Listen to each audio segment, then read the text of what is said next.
life, and also may their life be upon my tongue and minister to someone out there.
Good evening. It's March 21st, Saturday evening, and I'm really sorry that the settings were last night.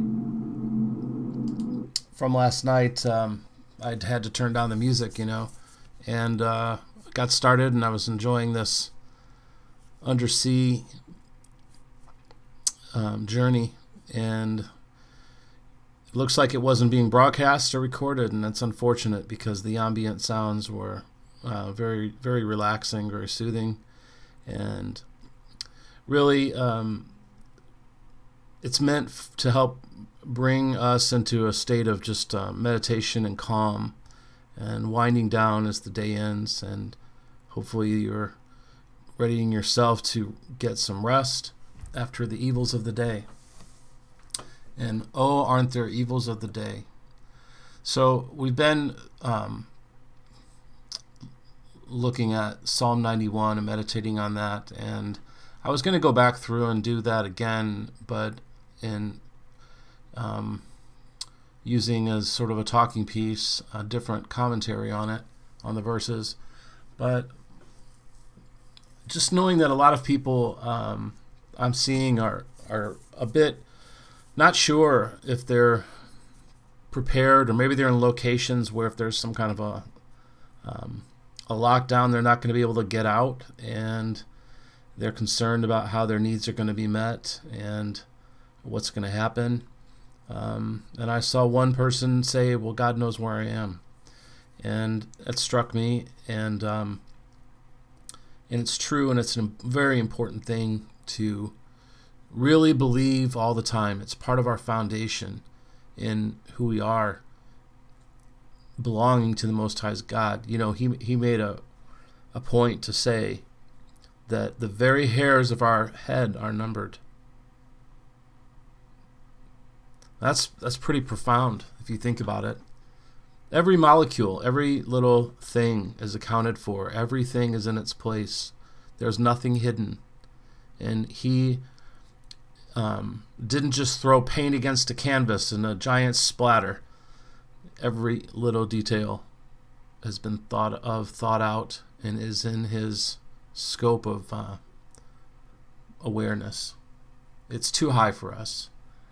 But I'm going to read Psalm 139, and then I want to talk about the first 6 verses. This isn't an indication that going forward I'm going to go through this. I might. I wanted to get back to Psalm 91, but for tonight, we're just going to talk about Psalm 139. And this psalm is under the heading of Search Me, O God, and Know My Heart. It begins, to the chief musician, a psalm of David. O Lord, thou hast searched me and known me. Thou knowest my downsitting and my uprising. Thou understandest my thought afar off. And I want to add again, especially if this is the first time you've heard me do this, I'm reading from a King James Version. I know some of the language is a bit stuffy, and depending on what I'm reading or how I'm feeling in the moment, I may or may not self-edit it to, make it less, it's not how we speak today, but let's just bear with me on it and try not to let it get you worked up. Thou knowest my downsitting and mine uprising. Thou understandest my thought afar off. Thou compassest my path and my lying down, and art acquainted with all my ways.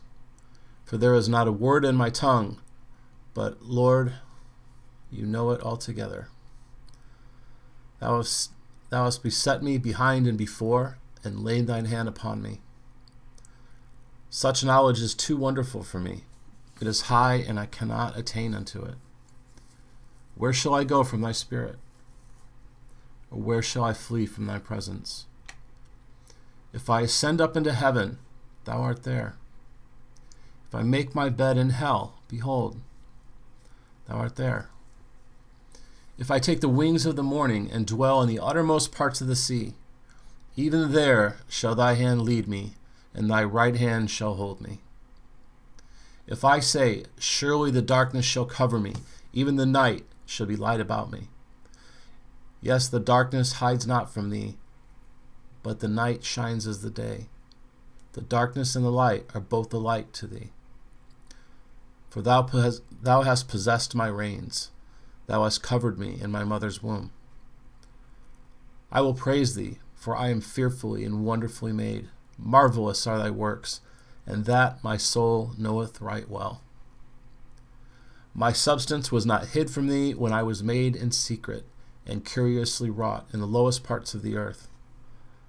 Thine eyes did see my substance, yet being unperfect, and in thy book all my members were written, which in continuance were fashioned, when as yet there was none of them.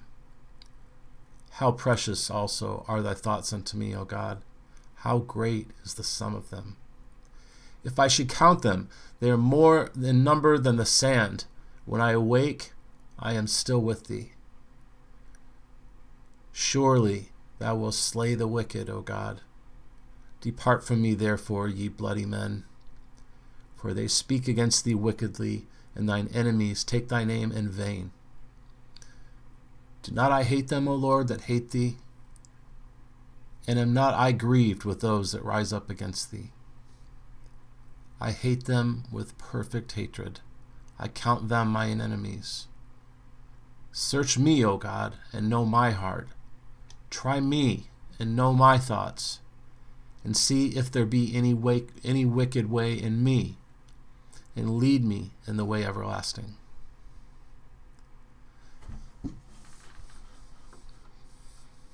Yeah. O Lord, thou hast searched me and known me. He invokes in adoration Jehovah, the all-knowing God, and proceeds to adore him by proclaiming one of his peculiar attributes. If we would praise God aright, we must draw the matter of our praise from himself. O Jehovah, thou hast. No pretended God knows anything of us, but the true God, Jehovah, understands us.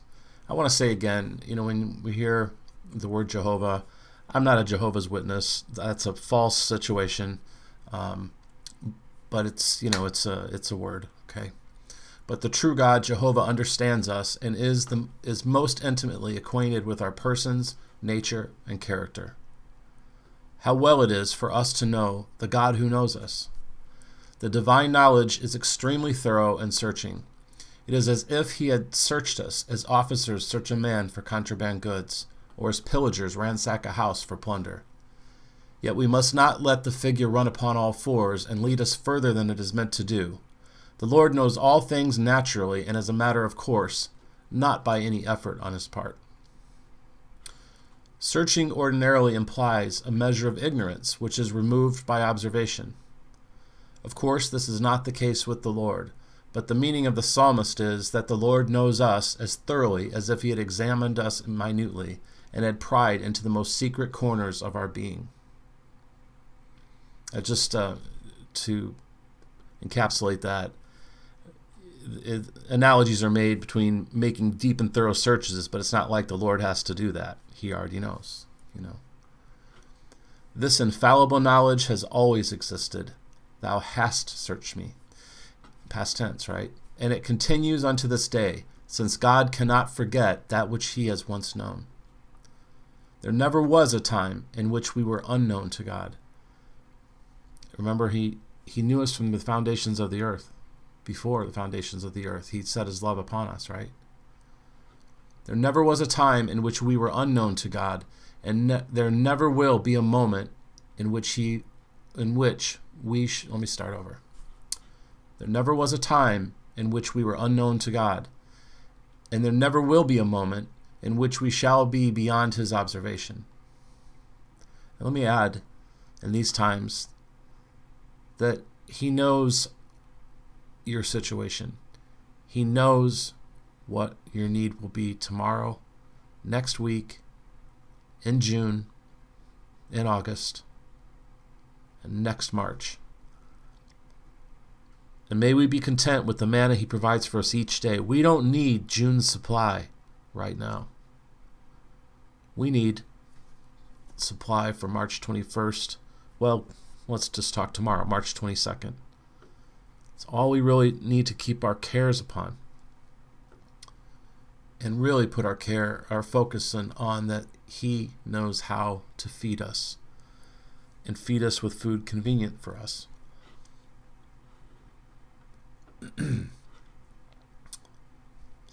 Note how the psalmist makes his doctrine personal.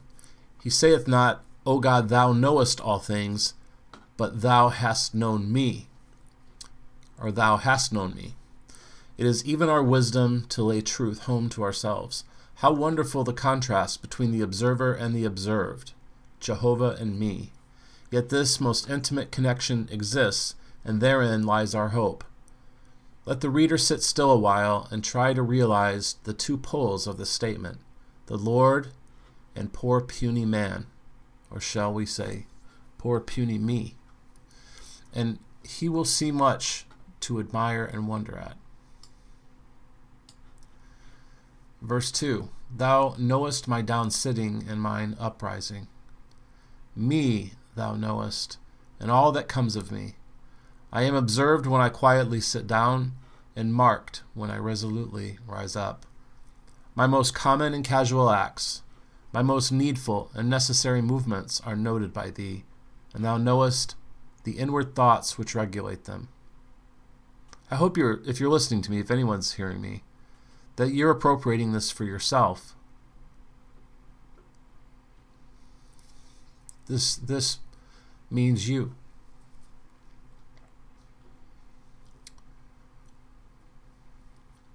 My most common and casual acts, my most needful and necessary movements are noted by thee, and thou knowest the inward thoughts which regulate them.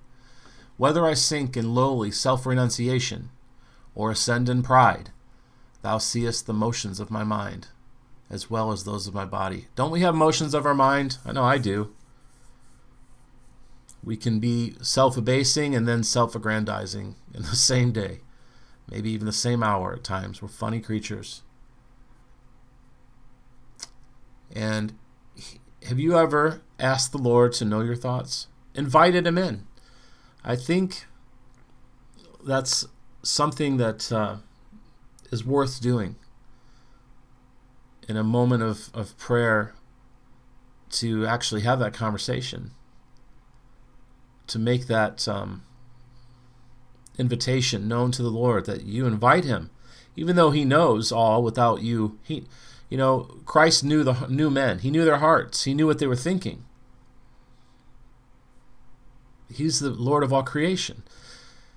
There's nothing hid from him, and that means the things that we're thinking in our hearts and our minds, our most perverse, our most wicked, our most hateful, our most wonderful things too, not just all bad, our most profound feelings and thoughts on things that maybe we don't have the courage to utter or express. Let's talk good things, right? We don't act on things we should, and we act on things we shouldn't, right? But have you ever asked the Lord to know you, know your thoughts, establish your thoughts? Lord, know my thoughts and establish my thoughts. Help me think correctly. Help me discern things. Help me reason. Help me think critically. Help me remember your word. All these things, but know my thoughts. Help me to know which thoughts should take purchase in my mind and which ones to let go. All right, I'll move on here a little bit.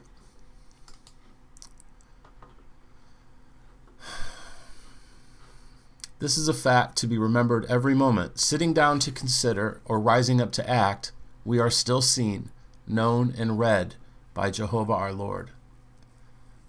Quote, thou understandest my thought afar off, unquote. Before it is my own, it is foreknown and comprehended by thee. Though my thought be invisible to the sight, though as yet I be not myself cognizant of the shape it is assuming, yet thou hast it under thy consideration, and thou perceivest its nature, its source, its drift, its result. Never dost thou misjudge or wrongly interpret me.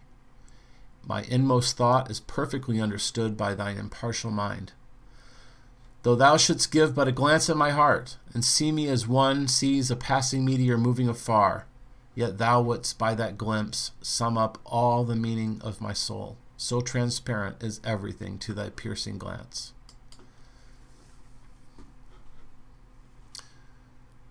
Do you esteem the Lord with that kind of power and even trust of, it would be very intrusive if you didn't know he was perfect and just and loving. It would be very intrusive to think that this omnipotent being has you in his sights, his spotlight really. But it's not the kind of way that if we could know one another's thoughts the way he knows our thoughts, but without his perfection and love, grace, mercy, understanding, infinite wisdom, we couldn't deal with that. We couldn't deal with being the observer or being observed by somebody other than the Lord. Verse 4, for there is not a word in my tongue, but lo, O Lord, thou knowest it altogether. The unformed word which lies within the tongue like a seed in the soft, I guess like a seed in the dirt, right?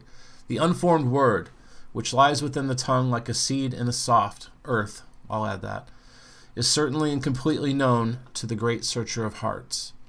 A negative expression is used to make the positive statement all the stronger. For not a word is unknown is a forcible way of saying that every word is well known. Divine knowledge is perfect, since not a single word is unknown, no, not even an unspoken word, and each one is altogether or wholly known.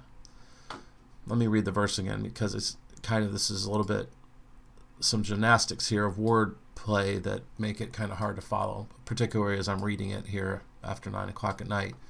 And so you know, the way I have things set up, I'm having to lift my head up. I'm not speaking in a normal way. I'm speaking as if I had my head back, looking up at let's say a movie screen or something. And the way I have to sit, it's a little bit different than my normal way of. I can feel a difference. Let me put it that way. There is not a word in my tongue, but, O Lord, thou knowest it altogether. So divine knowledge is perfect. Not a single word is unknown, not even an unspoken word, and each one is altogether known. What hope of concealment can remain when the speech with which too many conceal their thoughts is itself transparent before the Lord? I'll think about that. That's pretty good. What hope of concealment can remain when the speech with which too many conceal their thoughts is itself transparent before the Lord? Do you ever do that? I'm sure you do. I know I do. You conceal your real thoughts by your speech. You may almost cover them like darkly, But to the Lord, it's all transparent. O Jehovah, how great art thou! If thine eye has such power, what must be the united force of thine whole nature? Verse 5. Thou hast beset me behind and before. Now this is where we're getting down to what many of us are dealing with right now, where the enemy comes in like a flood, wants us to worry, wants us to panic, wants us to know, did we do enough? Maybe we didn't do anything. Maybe we didn't understand the situation, or we were busy. And now we feel caught unaware, caught like a deer in the headlights. Oh no, what if things get really crazy? What if this doesn't let up? What if? Thou hast beset me behind and before. As though we were caught in an ambush, or besieged by an army which has wholly beleaguered the city walls, we are surrounded by the Lord. Hey, I hadn't even read that yet. Let me just say that, we think we might be besieged or caught off guard or unaware by the situation at hand in this country, actually the world. Well, first of all, no, you're not alone. There's a lot of people. And you hopefully are being an agent of kindness to people in the situation and of calm. But maybe you've experienced it as well. And you can believe there are people out there who are helpers, who are helping, and who are friendly and kind and giving and sharing. And, we got to love one another, right? But remember that before this besieged you, you were and are and will continue to be besieged by the Lord. He is behind you and before you in all of our circumstances, your circumstances, my circumstances. God has set us where we be and beset us wherever we be. Behind us there is God recording our sins, or in grace blotting out the remembrance of them. And before us there is God foreknowing all our deeds and providing for all our wants. We cannot turn back and so escape him, for he is behind. We cannot go forward and outmarch him, for he is before. He not only beholds us, but he besets us. And lest there should seem any chance of escape, or lest we should imagine that the surrounding presence is yet a distant one, it is added, and laid thine hand upon me. Before I go on, a thought occurred to me as I was reading that. Have you ever tried to catch an animal that was frightened, wounded maybe, and your intentions are good, and you even have to, either with the help of someone else, you have to corner that animal or somehow make it so he cannot escape. You beset that animal, you besiege that animal, but you in no way intend to harm it. You're trying to help it. You're trying to set the animal free from a trap. You're trying to get that deer's neck out from between the fence slats, but he's frightened and kicking, but you're besetting her, because you are trying to do what's its highest good. And the moment is terribly frightened and it's trying to get away from you, but you carefully, and is the most effective way you can, and trying to cause as little disturbance as you can, not terrorize the creature, you get a hold of him. You lay your hands upon that creature and deliver it. So think too of these trials we're going through as a way of the Lord is laying his hand upon you and upon me and causing us to look to him for help and hope and guidance and wisdom and sustenance and provision, and by it proving his faithfulness to you and to me, proving his word, proving his love for us again and again. He did it once on the cross, and that was enough. But he's a living God, and he is very much alive and in our lives. As yet we live, he lives within us. He's alive. Okay, moving on here. It is added, and laid thine hand upon me. The prisoner marches along, surrounded by a guard and gripped by an officer. God is very near. We are wholly in his power.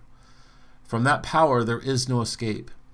And aren't you glad of that? I know I am. Have you ever tried to get away from God? Do you ever fall or slip or, and just want to give up? There's no escape. And you knew that, hopefully, when you asked him to save you, when you asked him to deliver you. He made you a new creature. He made you his. He adopted you in as a child. You were born into him. And why would you want him to let you go now? Because to let you go back to the mess you came from? To let you go back to sin and darkness? If you've truly been made new in the Lord, yes, sin has its pleasures, but you also know, and probably from lots of experiences, that it's very it's not worth it. It's not worth it. It is not said that God will thus beset us and arrest us, but it is done. Thou hast beset me. I find it fascinating and wonderful that Charles Spurgeon, who wrote this commentary, goes to great lengths to lift out subtle things like the hast is past tense, and he elucidates on that, and I really appreciate that, because there is a lot of sweetness in seeing those kind of things that at first blush you might not see. It is done. He has beset you and me. Shall we not alter the figure and say that our Heavenly Father has folded his arms around us and caressed us with his hand? That's sort of what I was saying, that it's a loving type of besetting, right? It is even so with those who are by faith the children of the Most High. Well, that is hopefully you.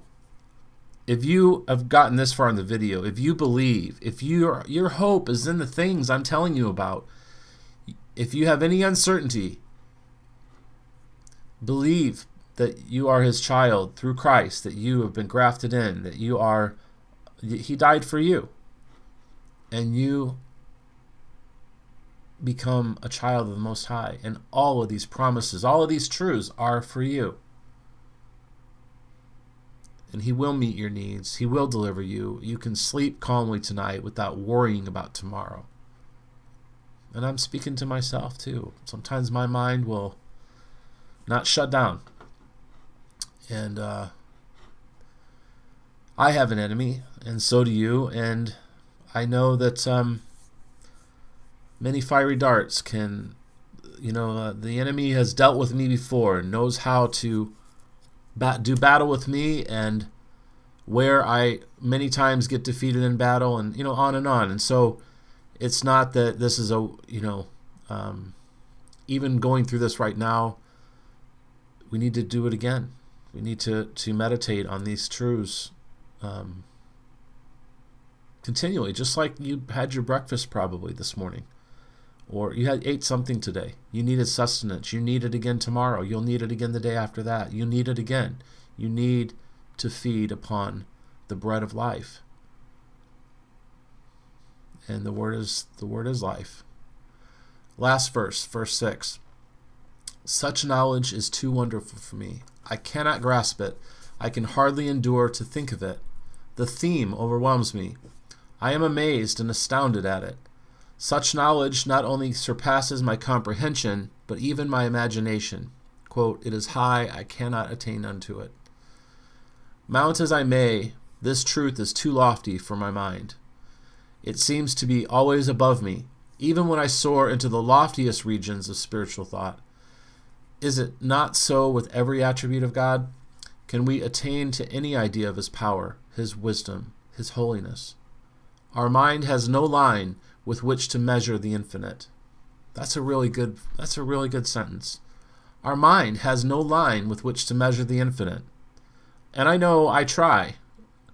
And it's like you just can't, it's like trying to grab a hold of something so big and vast and smooth. You just can't find any purchase upon it. It's there, it's real, you can touch it in a spot, but you cannot measure the width, depth, breadth of it. It's just too much, Can we attain to any idea of his power, his wisdom, his holiness? Our mind has no line with which to measure the infinite. Do we therefore question? Say rather that we therefore believe and adore. Do we therefore question? Rather, let's say that we believe and adore. Just accept it. We are not surprised that the most glorious God should in his knowledge be high above all knowledge to which we can attain. It must of necessity be so, since we are such poor, limited beings. And when we stand a tiptoe, we cannot reach to the lowest step of the throne eternal. I'd say that's fair. Look at the beauty of these fish and the coral reefs and the deep blue sea. And the God who made all these variety, all these intricate beings. They're not just simple fish. If you were to cut them open, you'd see the marvelous workings of even their eyes. And there's many different kinds of eyes in the world. Many different kinds of eyes.